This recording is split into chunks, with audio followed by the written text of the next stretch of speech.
estamos de regreso. Estados Unidos impondrá desde mañana aranceles del 25% para México y vamos a platicar del tema. Aquí está en el estudio, me acompaña don Pepe Carreño, internacionalista, editor de Orbe del Heraldo de México. Y nos enlazamos también con Roberto Aguilar, analista financiero en estos espacios del Heraldo. Y buenas tardes a los dos, bienvenidos. Y don Pepe, empezamos con este tema. Primero se había mencionado por parte de Trump, ¿no? De lo primero que dijo el día de la toma de posesión, el tema de los aranceles. Después pensamos que esto pues iba a quedar por ahí en el cajón y que después lo iba a sacar. Sin embargo, hace unos días la vocera del gobierno de los Estados Unidos dice, a ver, sí va a haber aranceles, ¿eh? Y luego vemos que ayer el presidente de los Estados Unidos dice, a ver, mañana vamos a ver, el sábado vamos a ver el tema de los aranceles. Don Pepe, el fentanilo y la migración siguen siendo el tema en la mesa. Fentanilo, migración y el comercio con China. Cuidado, eso es tremendamente importante. Y está usando los aranceles y la amenaza de aranceles como una espada de Damocles sobre el gobierno mexicano para obligarlo a incrementar, por un lado, ciertamente incrementar medidas contra el fentanilo, incrementar medidas contra la migración o para detener la migración, pero sobre todo también para tratar de limitar el acceso chino el acceso chino a usar a México como tercer país, como país de paso hacia el norte. Y van a ser, políticamente además, no tenía otra alternativa. Esto es, él prometió a su gente que iba a poner aranceles. Él prometió a su gente que iba a expulsar indocumentados. Y ha encontrado dificultades serias primero, para expulsar indocumentados en los volúmenes que dice. Y segundo, los aranceles, pues va a tener que ser muy cuidadoso porque va a castigar a los propios consumidores estadounidenses, va a castigar a empresas estadounidenses y de hecho pues va a poner, de acuerdo por lo menos con muchos reportes, va a tener un efecto negativo, además sin contar con el desfonde, valga la expresión, del Tratado de Comercio que él mismo negoció hace 8 años y que ha dicho era el mejor del mundo, ¿no? Efectivamente. Y Roberto Aguilar, pues, ¿cómo estás viendo este escenario? ¿Cómo están los mercados? Porque desde que se anunció esto, muchos decían, a ver, como que no se le cree al señor Trump, ¿no? Está muy tranquilo el tipo de cambio, a lo mejor lo implementa, a lo mejor no. ¿Y cómo deberíamos de responder arancel por arancel o sería un error? Bueno, Lupita, gracias, muy buenas tardes. Pues fíjate que el tipo de cambio, vimos una probadita el día de ayer también cuando se volvió a ratificar, se nos subió a 20.75, estábamos debajo de los 20.50, casi habíamos ganado 1%, se desapareció, se esfumó esa ganancia y luego se regresó a esos niveles. Y hoy fíjate que es interesante que a pesar de este vaivén, de que las versiones, las contradicciones también reflejan lo que el mercado pareciera que había descontado desde un principio, que mañana no habría una situación específica. Bueno, de hecho, sabrás que la nota de la agencia Reuters, que fue la que animó justamente a los mercados, donde se decía que sería hasta marzo, pero pues, finalmente no. Sí. Y ahora que se publicó hace justamente un par de horas, ¿no? De la agencia Reuters, y que después la Casa Blanca salió la vocera Leavitt y dijo, a ver, no, momento, esto sí va, ¿eh?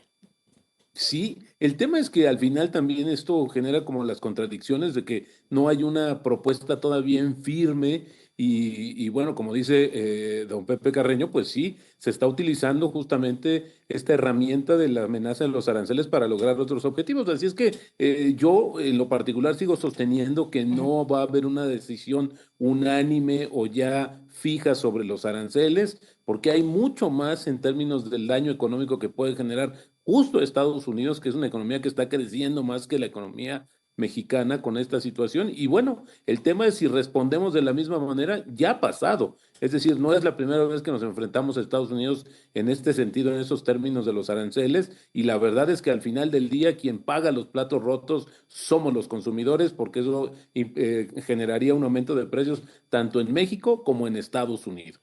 Don Pepe, ¿no tienen un plan en realidad o qué es lo que pretende Trump, imponer los aranceles y luego decir, bueno, pero matizarlo? Justamente ese es el punto.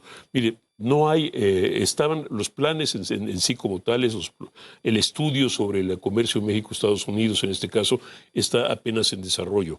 Apenas lo están haciendo el USTR, etcétera, y aunque tienen mucha información, pues obviamente tienen que llevarle la información al señor Trump. Pero la gente que está a cargo es gente que cree primero, en ejercer el poder. Segundo, es lo que decía Roberto Aguilar es correcto.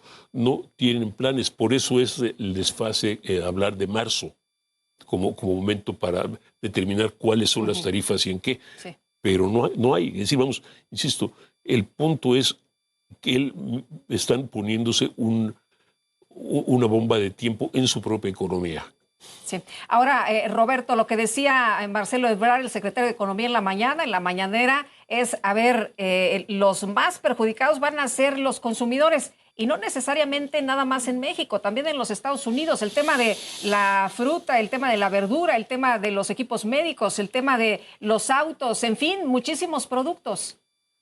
Sí, efectivamente, porque esta relación tan estrecha que nosotros tenemos justamente con Estados Unidos en términos del intercambio comercial, aunque también no hay que olvidar a Canadá, pero en Sí. términos de lo que pudiera ser una primera fase de los aranceles, pues vería que tendría más impacto a Canadá, que le exporta muchos productos, por ejemplo, en términos de petróleo, hidrocarburos, también tienen un tema ahí con la parte de los productos lácteos. Y en México el esquema es totalmente diferente, porque aquí lo que sucede es que las cadenas productivas, por ejemplo, del sector automotriz, están muy interrelacionadas. Hay una cuestión que quedó muy clara justo cuando se renegoció el acuerdo comercial, que hay piezas que van y vienen de México a Estados Unidos entre 6 y 8 veces. Es decir, que nosotros, a diferencia de comprar materias primas o importarlas o exportarlas, nuestro intercambio tiene que ver con bienes intermedios. Claro, hay una parte importante de lo que comentabas, Lupita, de estas, por ejemplo, el aguacate, el tequila, Sí. estos productos mexicanos insignia, pero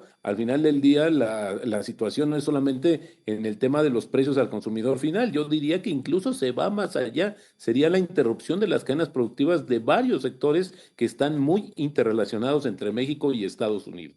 Don Pepe, hay que hacerle caso a lo que dice Trump, hay que creerle a Trump. Pues sí, pero siempre con el proviso de ver qué es lo que hay debajo. Es decir, vamos, es un negociador que negocia a partir de intimidación, negocia y le gusta negociar a partir de una posición de fuerza. Y estamos viéndolo ahora, está tratando de asumir una posición de fuerza con la implementación de tarifas, y a partir de eso va a negociar. Si nos reduce las tarifas a 10%, vamos a estar agradecidos, ¿verdad? Por lo menos ese es el cuento. Por supuesto.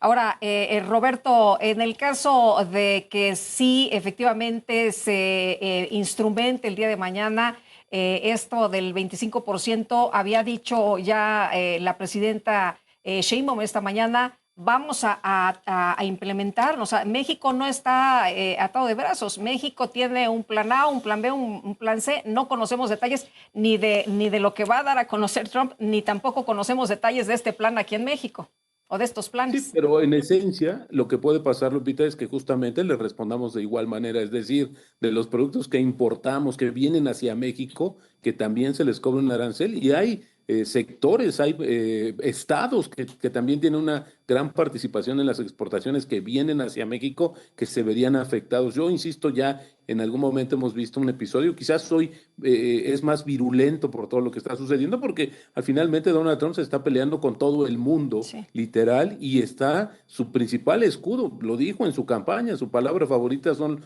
los aranceles, así es que la amenaza comercial es lo que tiene para justamente presionar para muchos otros objetivos que tiene, y yo creo que ahora también sería válido pues ver como estos puntos medios, ¿no? Por una parte, Donald Trump tiene que cumplirle al electorado, pero también tiene que generar estos recursos y creó un departamento para recaudar los recursos provenientes de este cobro de los aranceles que iba a ser generalizado 10% para todo el mundo. Y ahora, por ejemplo, el caso de China que llama mucho la atención, la amenaza original fue de 60%, hoy están hablando del 10% menos de lo que le quieren implementar a México, cuando México es un socio comercial cercano y hay mucha relación, la inversión que llega de Estados Unidos hacia México, en fin, es mucho más fuerte y más sólida esta relación. Entonces, lo que yo creo es que hay que llegar a un punto medio, que sea la aplicación de los aranceles, que sean menores y que sean selectivos, progresivos en el tiempo, y también una palabra que acaba de también tomar más fuerza, que sean temporales. Y así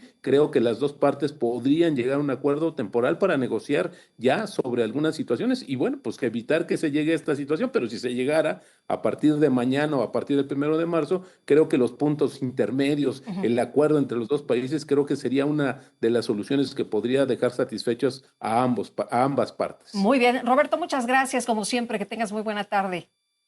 Al contrario, Lupita, don Pepe, muy buenas tardes. Hasta luego. Y don Pepe, pues nos queda más que esperar, ¿verdad? Mire, no queda más que esperar, pero me gustaría añadir que hubo un reporte esta mañana en un periódico importante, el Wall Street Journal, que indicaba que los ayudantes de Trump estaban buscando formas de darle la vuelta a todo esto. Así de por lo menos de darle salidas. Y eso le revela todo. Políticamente está obligado, pero económicamente tiene que buscarle salidas. Muy bien, don Pepe, un gusto como siempre. Muchísimas gracias. A usted.